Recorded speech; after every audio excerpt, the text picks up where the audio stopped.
Welcome everyone to another top 10 list.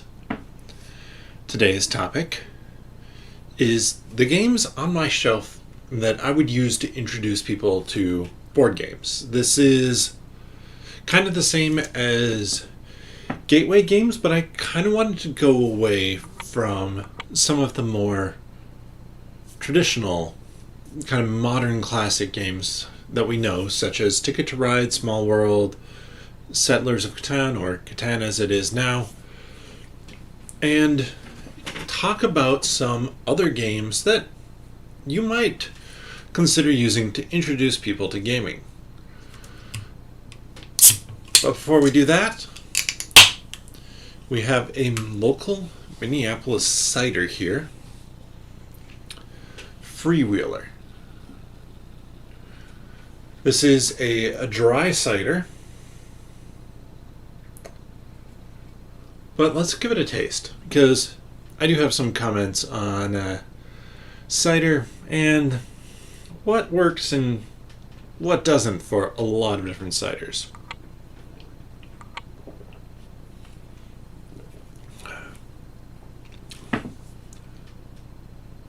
This is a fine cider. This tastes a lot like drinking apple juice, which it's not a bad thing. Like a good, somewhat tart apple juice isn't bad. But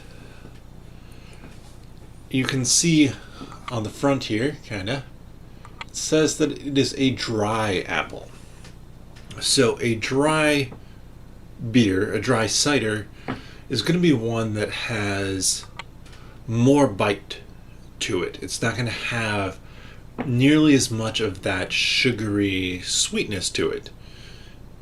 That comes from the fact that the yeast has eaten up more of the sugars in the beer. You can get really dry, almost vinegar-like, like an apple vinegar or tart level in a few ciders, and you used to be able to get a whole lot more like that. The issue I have with these that call themselves dry ciders is a modern dry cider is still really sweet, and it's done for the American palate, which tends to like sweet stuff. For me, as someone who doesn't love super sweet things, it can be way too sweet. This one is sweet, but not too sweet.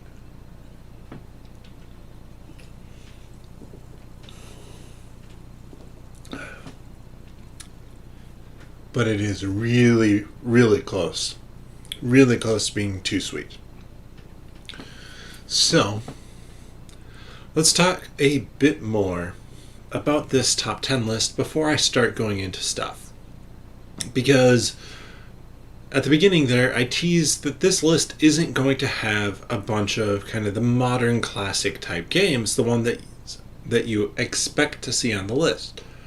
I have currently still on my shelf that I can see right over here, I have Pandemic, Carcassonne, Small World, Ticket to Ride, and King of Tokyo. Those are a lot of the games that I got introduced to gaming with.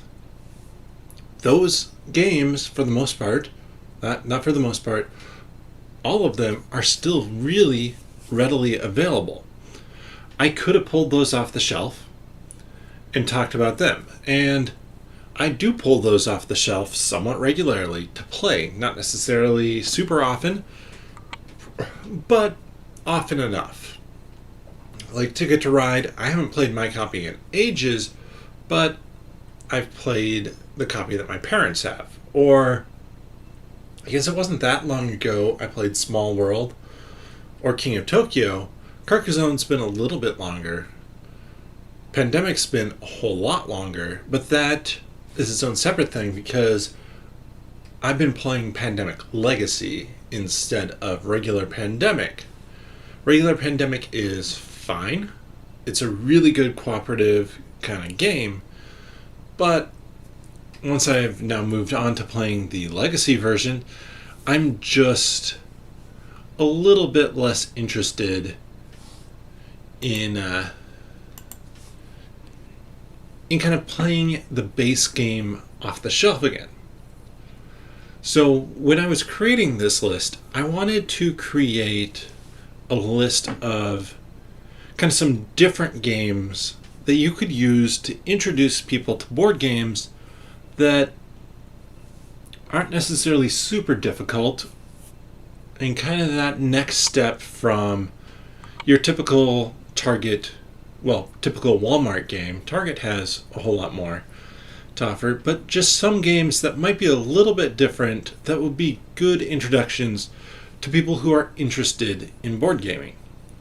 These are, again, the people who have played kind of those mass market type games, but they like them and they want to play a little bit more. The likes of Ticket to Ride, Carcassonne, Pandemic, King of Tokyo almost to me fall into a category of mass market. They're not like the truly mass market like the 6,000 versions of Monopoly, but you still have a lot of people who are playing them. Like Ticket to Ride, I think, says something like 6 or 7 million copies sold. So there's a lot of people who have tried Ticket to Ride. There's a lot of people who have played Catan. They know those games, but they might not be willing to move beyond them. And kind of with the games that I have here, it's the ones that are maybe just a little bit of step beyond that, or newer than that people might not have heard of yet, or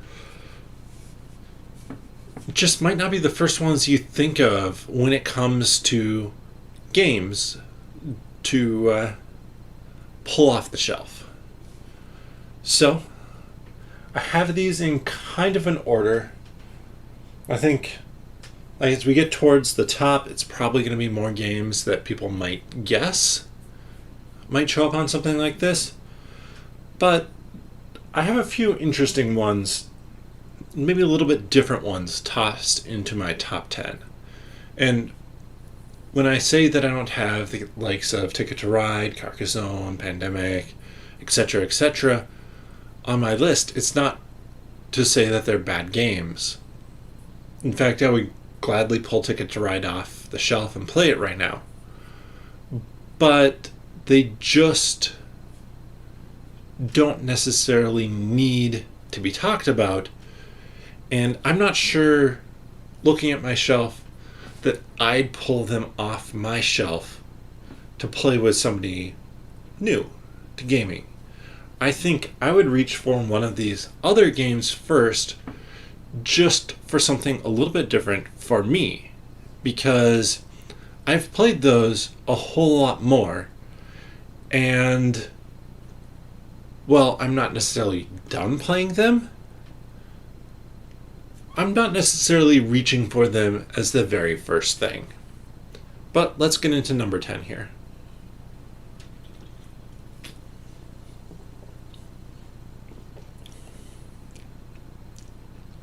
Also, this only has 5 grams of sugar, and it still tastes sweet. Too sweet for me. So, we're going to start with a cooperative game. This is not the only cooperative game on the list. There's one other. It's a little bit higher. But we're going to start with Lost Expedition. So, let's see if I can do the... there. Get that lined up.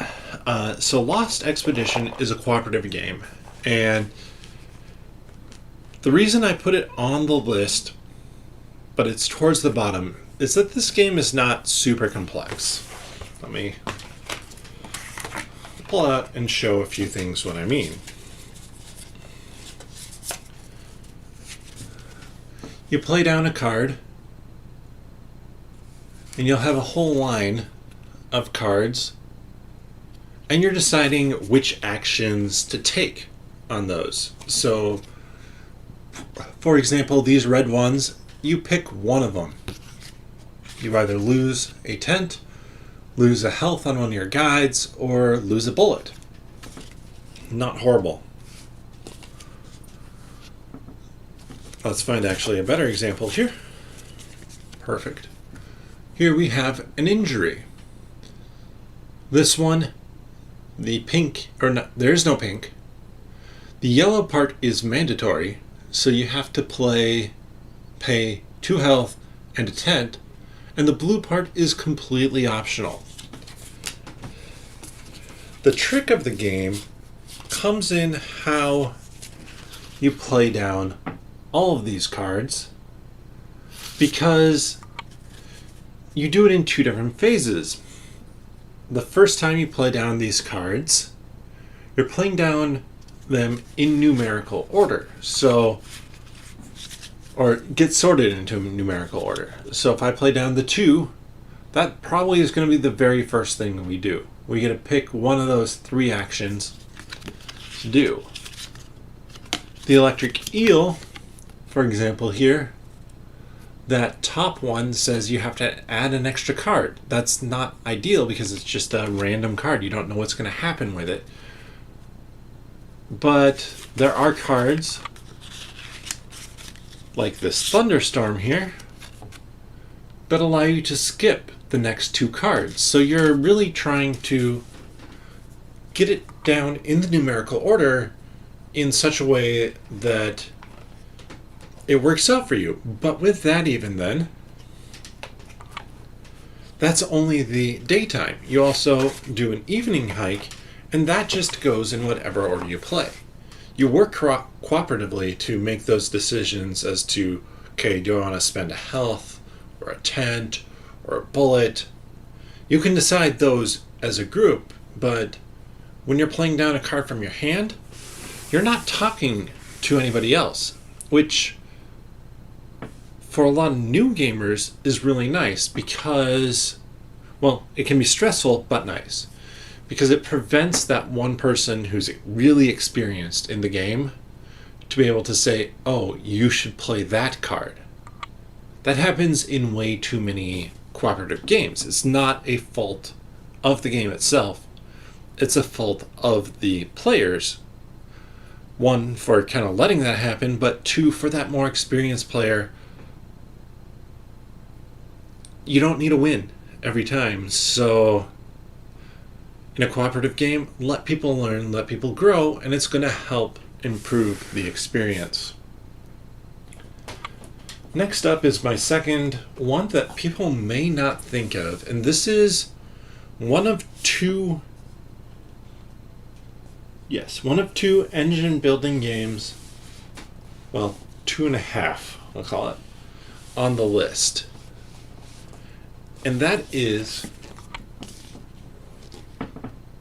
Homebrewers. So this is a board game about brewing beer. You think there's a reason why I have it on my list and in my collection.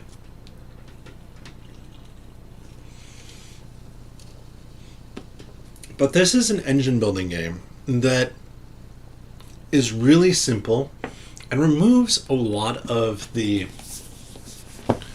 decision making from the players. Now, that's not to say it makes it too simple or too random or anything like that, but you have dice that you roll which give you the actions that you're going to take. So I roll my 3 dice. I get the sanitize, card action, and brew beer. Well, now I know what I'm going to be doing. There's still decisions to be made within that because I can trade dice with everybody else at the table. If somebody really needs a sanitize and has rolled, say, 2 grains and a brew, I could trade them a sanitize for a grain, and now I have a grain so that I can then brew with that brew that I rolled. But where this game gets really fun And this is the part I just love about the game. It's the ingredients, because I'm a big beer fan, and most of the people I game with, well, not most, but enough of them like beer. So you have ingredient cards. So we have ginger. That's not that weird. But we have other options that maybe are a little bit odder out there. Who's up for a good oyster beer? And you make these combinations so that when you brew, you get whatever the ability is in the top corner.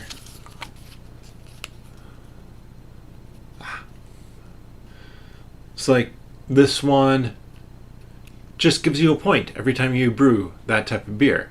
So if you want maple beer, just giving you points. This one here actually raises your score in the beer type next to it. And this one just gives you more money every single time you go. And there's a very basic version of this game.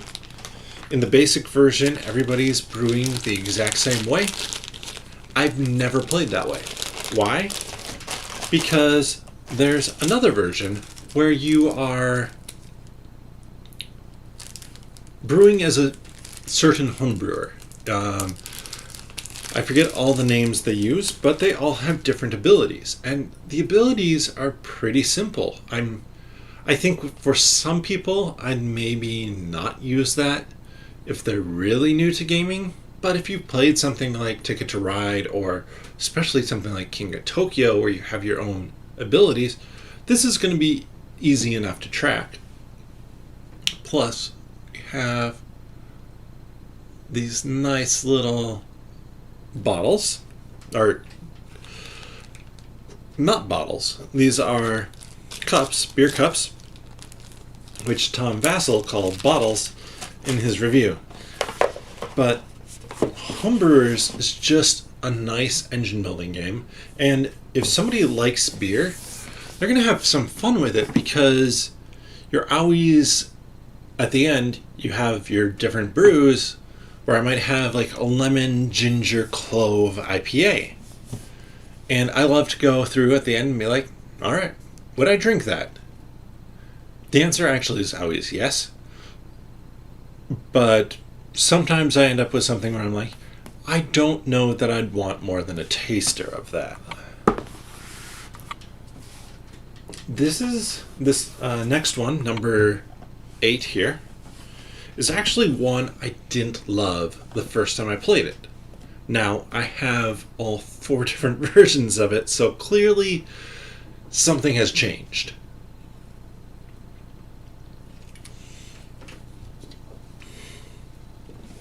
And that is Silver from Bezier Games. So Silver is maybe one of the trickier games to teach on this list. Actually, I think it probably is the trickiest game to teach on the list, simply because every single card has a power. Now, they do a good job of laying that out on each card, as well as then giving you a reference in the rulebook. But it's also, I think, one of the more familiar types of games. I don't remember the game that well growing up. There was a game that we would play, myself and my cousins. It wasn't one of the main ones we played, but where you use basically a deck of cards and you put them all face down. And you were trying to, I think, get matching numbers. You flip them up at certain points in time, or like swap. And when you started, you only knew maybe a card or 2 out of the 6 you had in front of you. And this does something similar, where you have 5 cards in front of you, all face down, and you only know what 2 of them are. You're trying to get the lowest numbers possible. And like I said, each card has this power. And this game just works really well. It's one of those games that, because there's a little bit of luck in what you get dealt or what you draw, a new person can do well at. But there's also more strategy to it than you probably think, because, well, for example, I have an 8, a 12. I know those two numbers. You discard a 12. I might take that 12 to put it in place of that 8, because if I draw something like a 2, now I can trade out those two 12s for that 1 2. So if I have matching numbers, I can reduce the number of cards I have in front of me. And it's a strategy to go up to higher numbers, so that, assuming you get the right cards, you're able to really get rid of a lot of cards.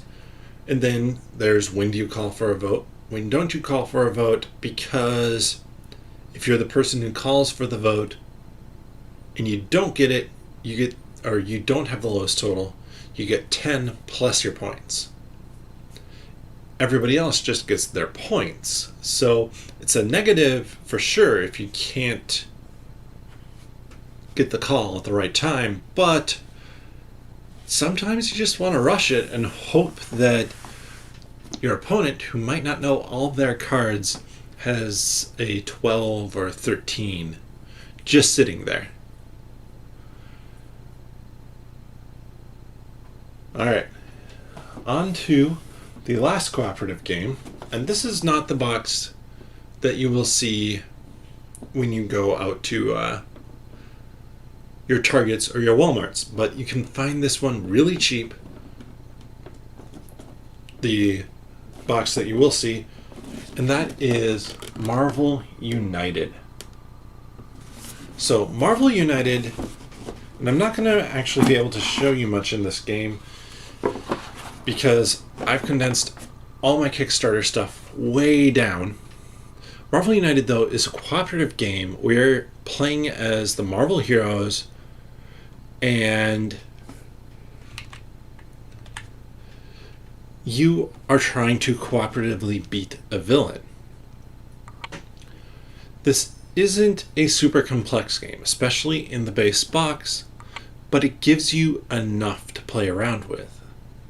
You have, I believe it is 7 different heroes and 3 villains in there. And you can take your combination of any of the, any of the heroes up to 4 for, I believe, 4-player game. Well, not I believe, I know a 4-player game. Up against any of those villains. So do you want to take Captain America, Iron Man, Ant-Man, and Wasp up against the Red Skull? Or maybe Hulk, Captain Marvel, and a couple of the other characters up against Ultron. You have a choice, and that's going to be what makes the game feel different, is that you can always play as your favorite character, who plays a little bit differently, against a different bad guy. Or you can play a random hero against the Red Skull for the 3rd time, but if you haven't played that hero before, it's going to feel different. And it's a really good, simple cooperative game where you have different objectives that you're trying to complete, and the big thing for this one is that you team up. And that's something very important to just comic books in general, is the idea of the team up. And this gives you that, and gives it to you, I think, in a really fun way. So I play down a card. My card, say I'm playing Iron Man. It allows me to move 1 and punch 1. Okay, that's played down. You're next.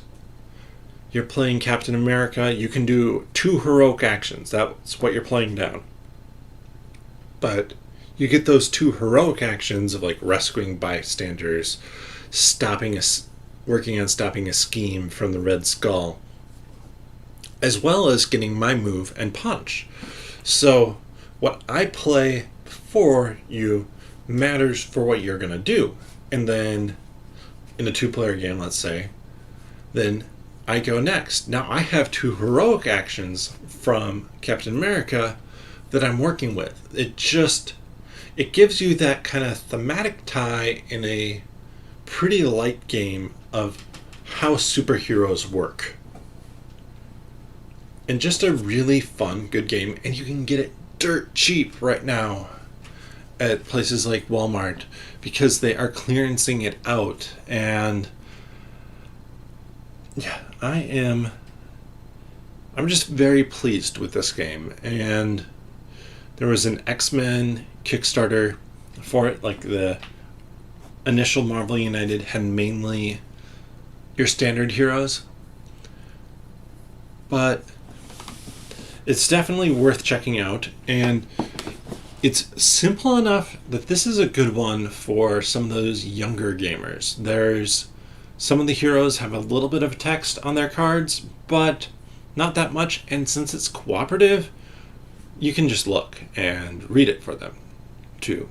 So really good, simple cooperative game that I would highly recommend, especially for a wider range, since obviously Marvel is super popular right now, so really fun option. And something that never goes out of style,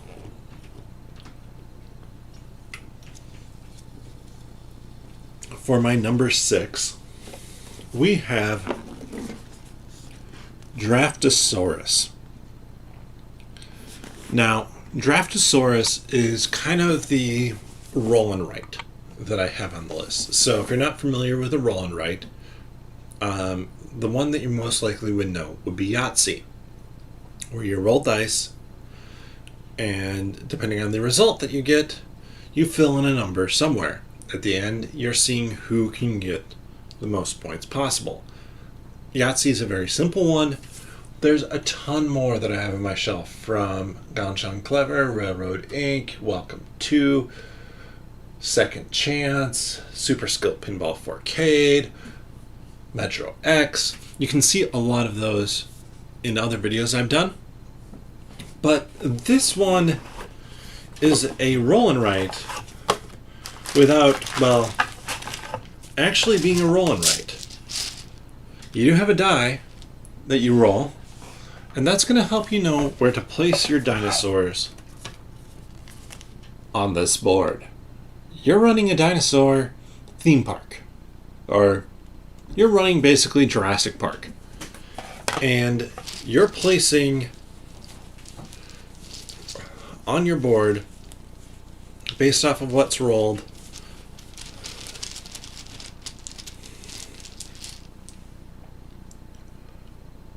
little dinosaur meeples. Just adorable little guys. I lost one somewhere.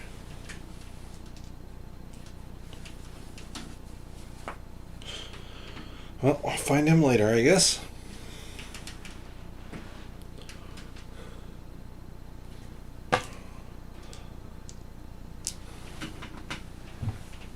How did I manage to do that? Alright, back on track though. And the game plays super fast. You are just... Okay, this is going to bug me. So bear with me half a second here, as I make sure I have all my dinosaurs in a row. Found him. But Draftasaurus is just a super fast, super simple, super light game. And one game probably takes 20 minutes, but it gives you some real choices, because you not only, as I forget to put the dice in, have the die that you roll, that determines where you can place a dinosaur, you have the choice from a handful of 6 dinosaurs and have to decide which one to pick.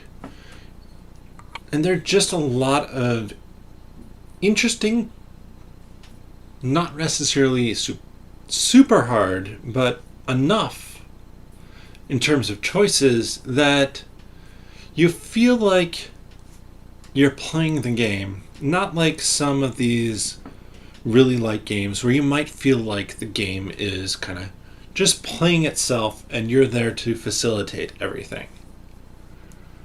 But that was my number 6, Draftasaurus. So,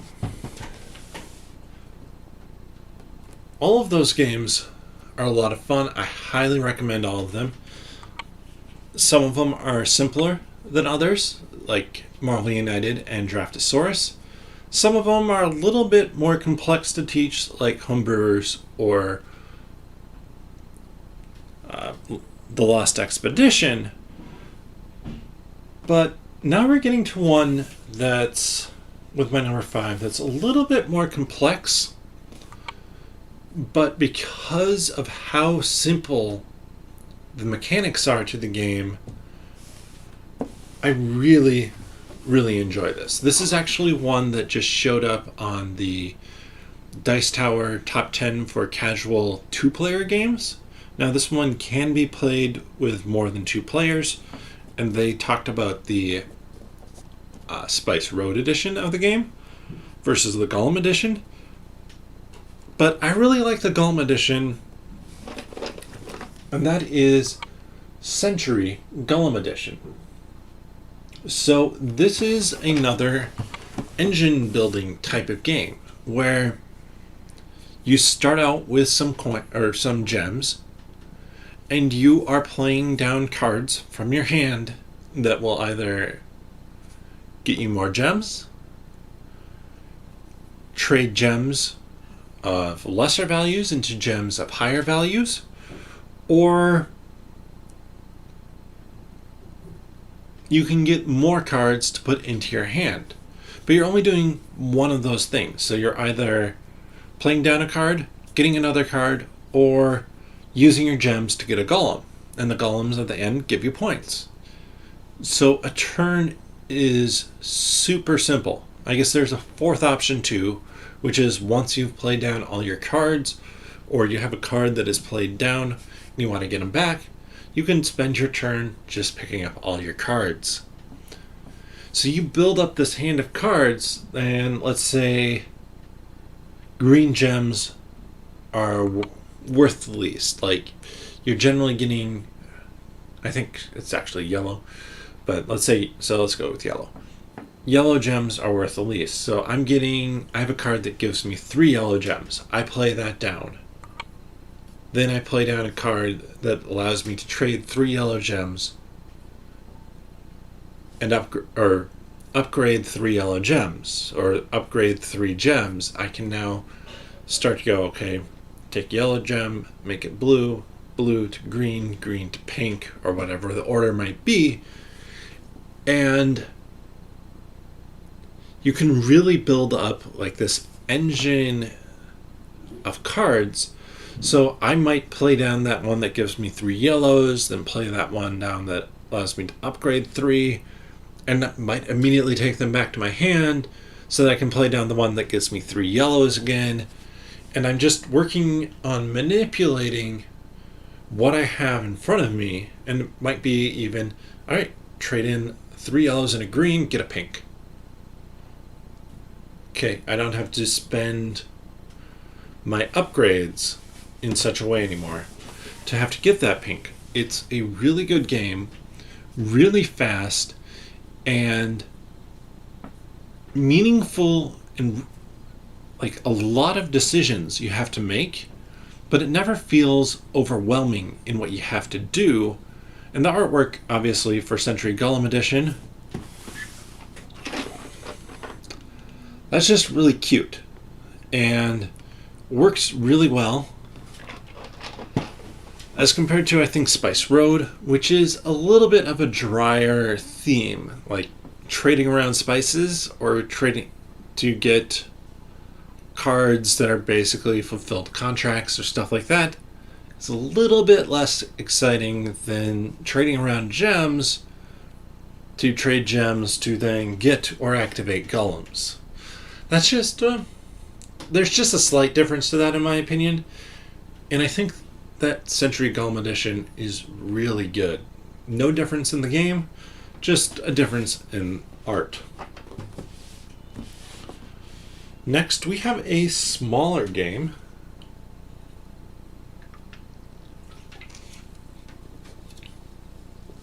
Or at least a game in a smaller box. And that is Point Salad. So, I came to realize that this is one of 3 drafting games I have on the list. Point Salad, the game, it's nothing more than just a deck of cards. I have a big deck of cards here. Carrots, tomatoes, onions, peppers, lettuce, and cabbage, because those are the important ingredients to a salad, not the croutons, the dressing, and the cheese. I would tend to disagree, but if we're trying to be healthy, this is probably a better salad than just a crouton, cheese, and dressing salad. I'll throw in a little bit of lettuce for color. Actually, I generally like salads, but this game has you drafting these cards, and these cards have 2 different sides. I mean, all cards do, but a lot of them just have blank backs. So we have a carrot here. I could draft this from the table along with another card. So let's say I can get 2 carrots. I can just draft both of those and get 2 carrots to put in front of me. But carrots aren't worth any points by themselves. So I also have to look at drafting my scoring cards. And these still get put on the table in front of me. But this one says, okay, every carrot I have is worth a point. Granted, every onion I have is worth -2. So you have to think about, okay, when do I want to draft scoring cards? Or when do I want to draft more vegetables? Maybe I have a really good combo. Let's say I drafted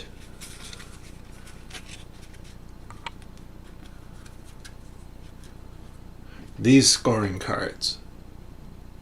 That's 5 points for carrots. Every carrot is worth 5 points. Every lettuce would be worth 1, every onion would be worth 2, and every pepper would be worth -4. So I can just not get more scoring cards. I can maybe just go for onions and carrots. See how many of those I can get. If I can get a lot, that can be worth a lot of points. That might be worth more points than what other people are getting. But it's a really simple game, but it has that nice twist on it of there's nothing that's worth a certain amount of points. It's just going to be whatever scoring you draft yourself.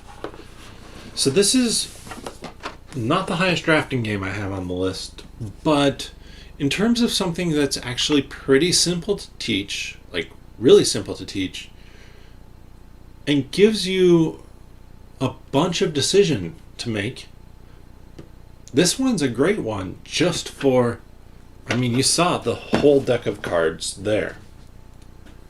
Next, number 3, so we're getting close to the end here.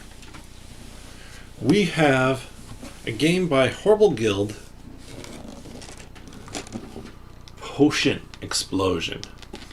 So Potion Explosion, again, is a little bit heavier than some.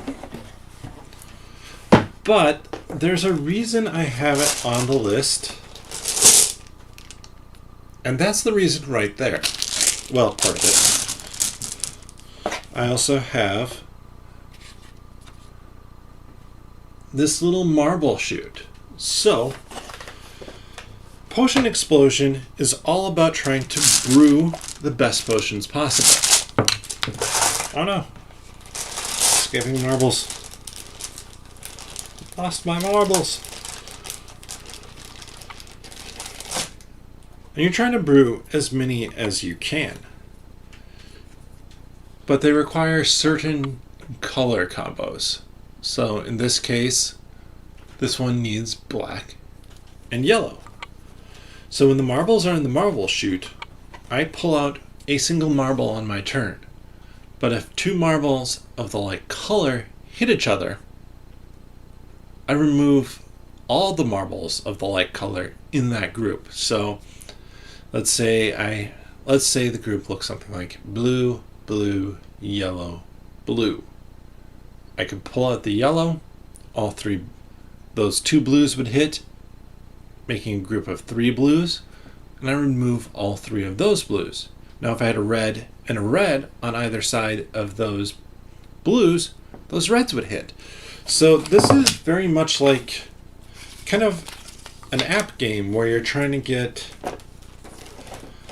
three things like each other to hit. So like those ones where a lot of the times it basically looks like you're popping a balloon and trying to get the like color to hit each other so that those then pop. This one really works well because of the toy factor. It's fun to pull out those marbles and have things hit. And it's fun to see how many different combos of those things you can get to hit. And sometimes you can get a lot of marbles, probably even more than you need to be able to brew your potions. But those potions also have a second use. So like the one I had pulled out before, that one allowed me to reuse another one of my potions. Not a great example of what they do, but there's some that just allow you to, say, take a marble of your choice. Just pull it out from wherever. You don't get the cascading effect, but it gets you another free marble. So if you really need that last blue marble to, say, finish off another potion, well, you flip that one over, you grab that blue marble, you finish your potion, you toss the marbles back in, you now have another potion that has some abilities. So you're looking to kind of build up this combo and chain of these different marbles and abilities so that you can complete as many potions as possible, because potions are points. And then because this is in a classroom setting in the game, you're also doing things to like complete tests and stuff like that to get more points. So we're down to the final two. One final thing on Potion Explosion, I'll say, I do think that there's a little bit of a learning curve. There's a little bit of a learning curve for the game, simply figuring out how to manipulate and use the potions once you've brewed them. But even losing this game is still a lot of fun because of the toy factor. So, in my number 2 spot, this was originally my number 1, but I'm going to put in my number 2 spot, we have Sushi Go Party. Now, there's also just plain old Sushi Go, but I like Sushi Go Party better because it is a little bit more complex. So this is a drafting game where you're trying to make your best meal. And those meals, they all score in various ways. So like, for every 2 tempura you have, you get 5 points. There are 4 different shapes of onigiri. Each set of unique shapes gets you points. So I could have 2 of the guy with the red nose, 1 of the guy winking at you, and 1 who looks like an ice cream sandwich. I'd get 9 points for having 3 unique ones, and 1 point for having another set of plain old ones.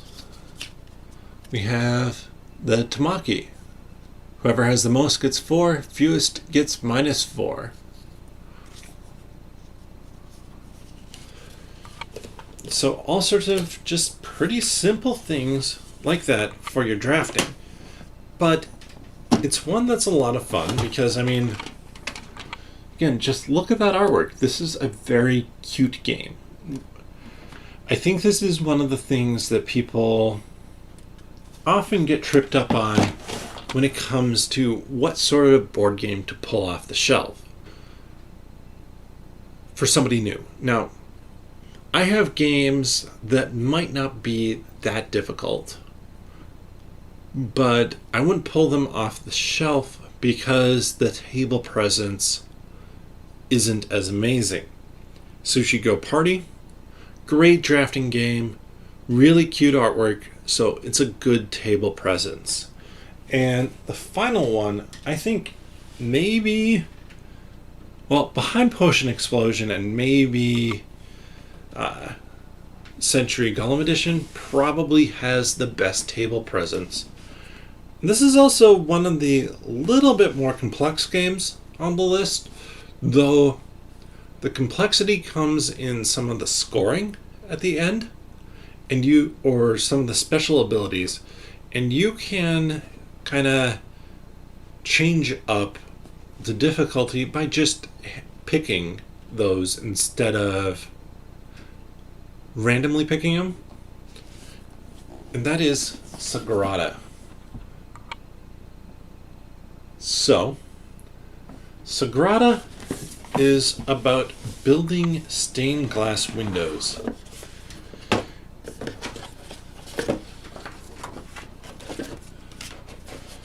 And you are filling them in on a gorgeous board. That's not too hard. Well, let's make it a little bit harder, because we don't just want you to be able to put them on any of your beautiful windows here.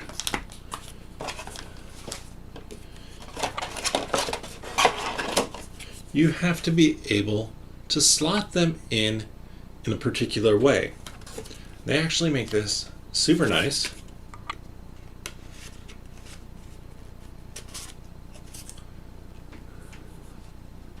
Gives me a spot to put each die, but there's more than that you have to think about too. So, let's take for example, where our finger is, we have a 2. Alright, I have to place a 2 there.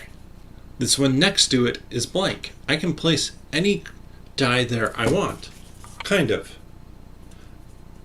I can, but I can't. I can't place a die that is the same color or the same number right there. So now I have more to think about.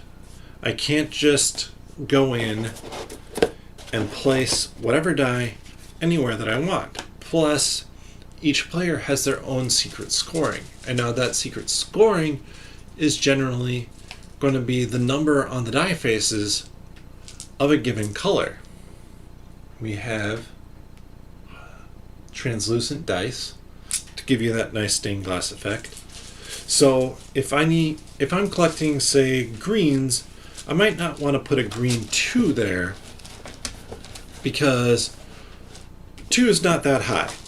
But of course, if there's only green 2 for me to draft from, it's probably worth it. And that's really the other thing in this game is you are drafting dice. So you are picking 1 die out of number of players plus 1 rolled.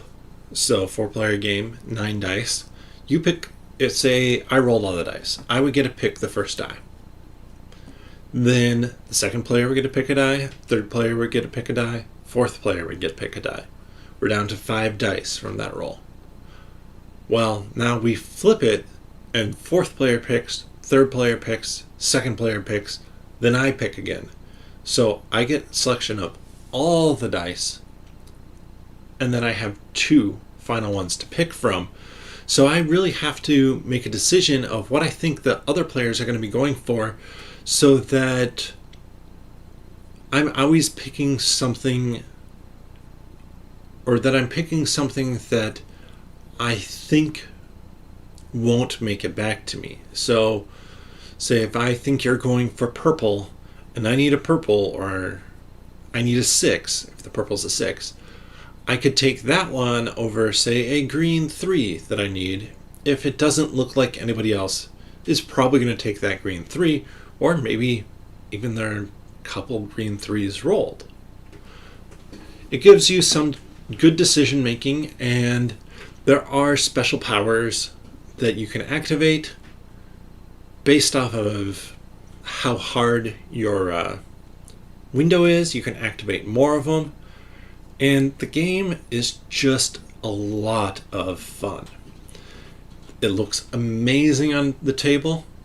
It's not difficult to teach, though I make it slightly more difficult to teach than it needs to be, simply by using the term orthogonal. So if you don't know what orthogonal means, you know what diagonal means. So we have the dot in the middle of the screen. Diagonal would be up to a corner, down to a corner. Orthogonal would be the spot directly up, left, right, down. And that might be flipped for you, because I don't know for sure. But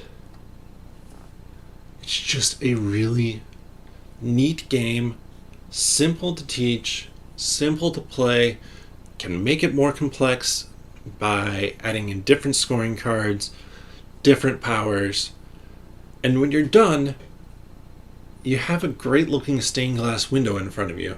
Now, it might not be completely filled in if you don't get those last few right things rolled, but it's pretty uncommon, I think, to have too much empty. And as you play more too, you can develop a strategy for it, which is a lot of fun.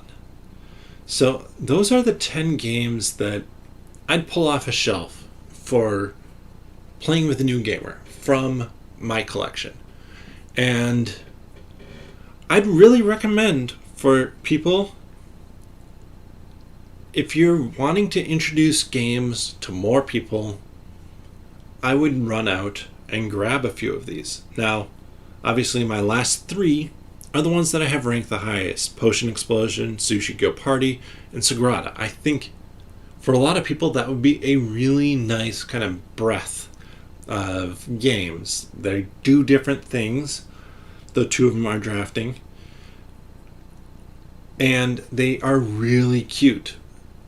But some of them, Potion Explosion, is harder to get. Sagarata is a little bit more expensive because it has a ton of dice.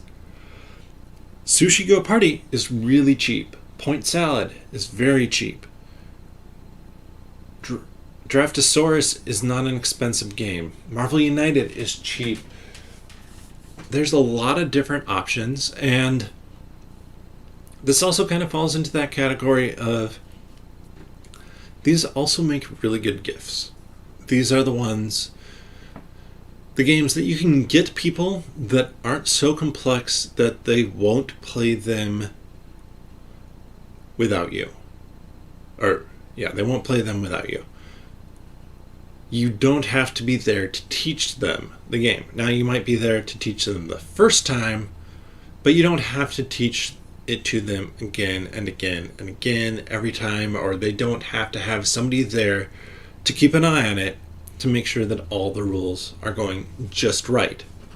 And I think that's really one of the good things about a lot of introductory games, is you don't want a game that's going to be too complex that it always needs you to be there to teach it. I mean, that's what makes stuff like Ticket to Ride, King of Tokyo, Catan, all of those so incredibly successful, is that once you've played them once, maybe twice, you can probably teach them without having to look at the rule book.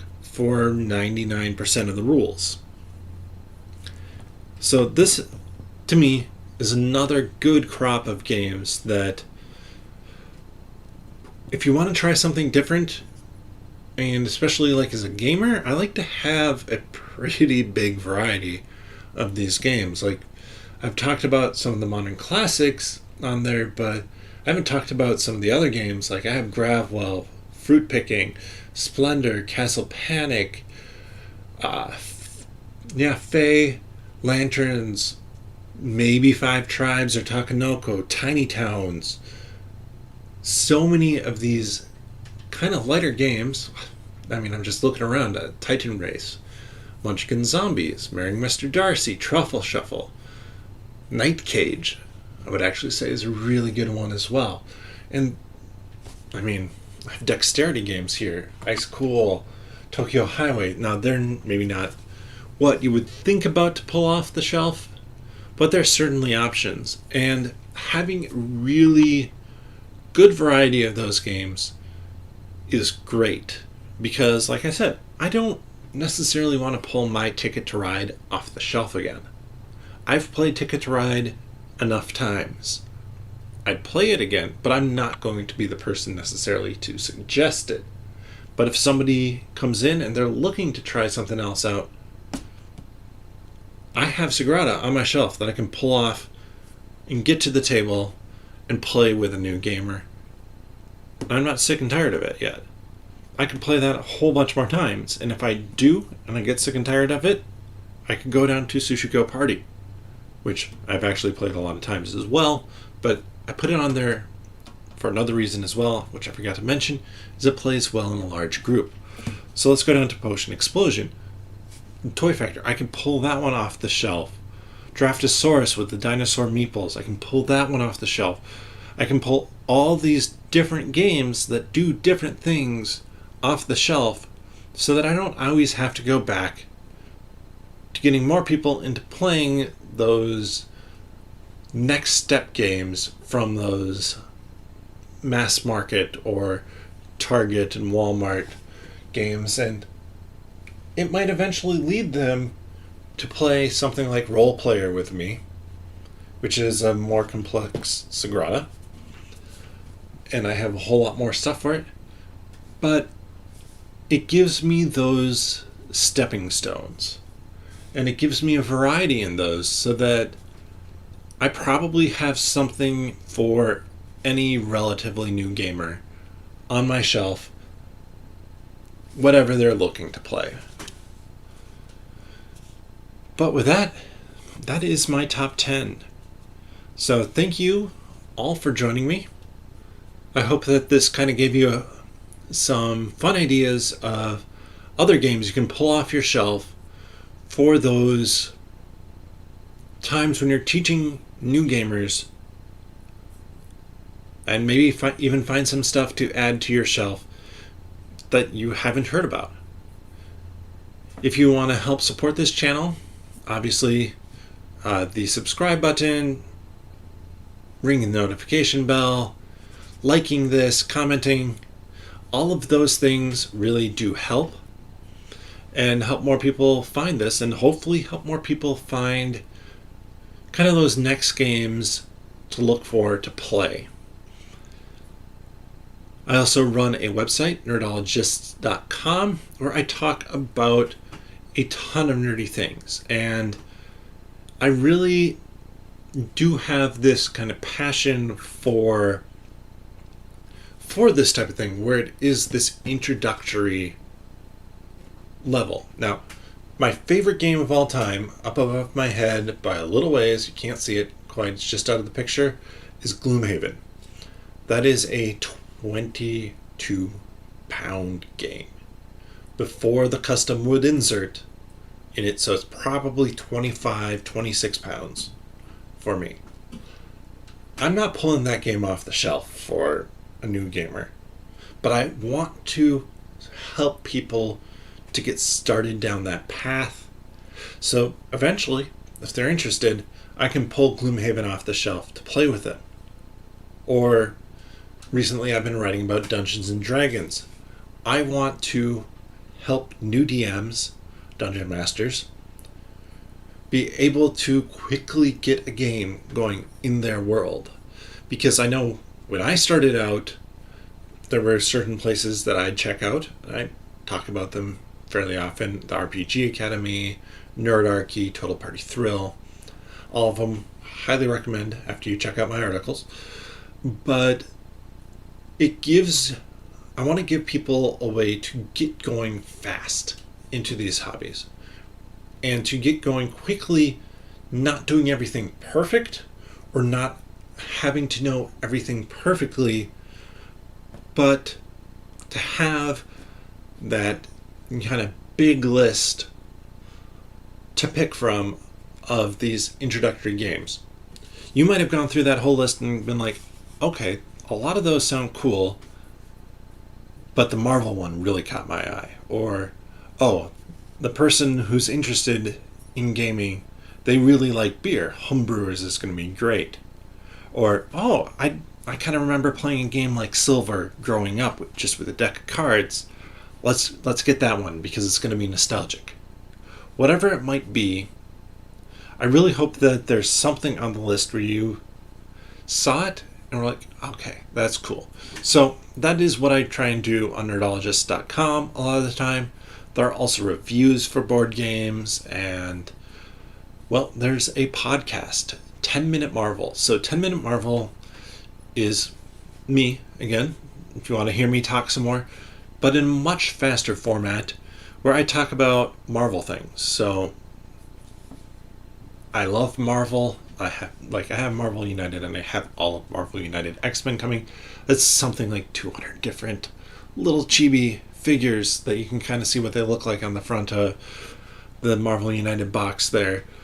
But I just love Marvel, so I love talking about Marvel, and I love that, well, now I have tons of things to talk about because I have all the Disney Plus shows, and movies are starting to come out again. So if you're interested in Marvel news, as well as covering topics, speculation as to where things are going, learning about different comics, maybe even learning about comic book runs to pick up or to check out 10 Minute Marvel. It's a short podcast, 10 minutes out of your day, once a week.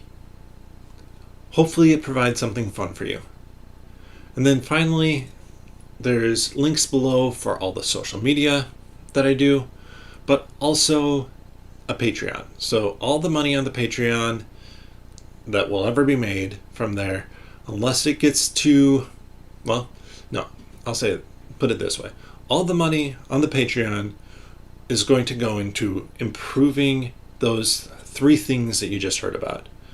Malts and Meeples here, 10 Minute Marvel, and the nerdologist.com website. Even if I make a ton of money off of this, it's always going to go into improving the quality of what you see. Now, that might be me being able to quit a job, which would be insane if that happened, and I never would expect it to. But everything that I want to do with any money that I raise off of that is to help improve the quality of what you're seeing put out. But that is enough rambling for today. I want to thank you all for checking this out, whether you checked it out live or are checking it out later. But with that, bottoms up.